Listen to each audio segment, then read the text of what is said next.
Hello everyone and welcome back to my channel Edmond Mindaros.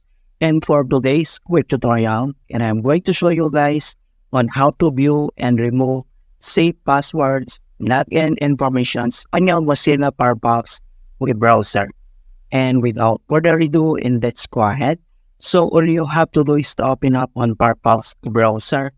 And then dito lang sa top right corner, and then kailangan mo lang i-click tong 3-line icon na yan. Ito yung tinatawag na Open Applications menu.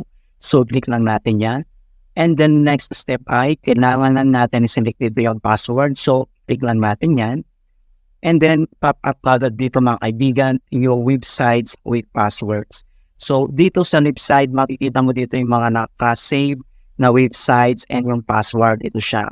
Right? And then, dito naman sa right side, makikita mo dito yung all informations ng sa websites. So, nandito yung website address, yung username, and then yung password. Okay?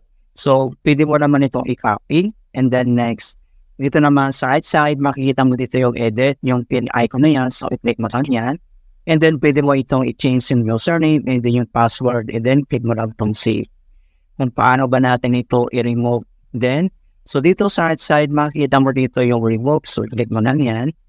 And then, remove passwords. So, you cannot undo these actions once na na-remove ito. And then, click mo lang itong remove. Ayan.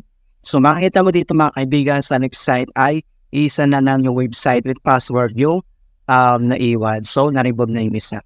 Okay, so ganoon na ito kasimple on how to view and remove SIM, login, and password informations on Mozilla Firefox.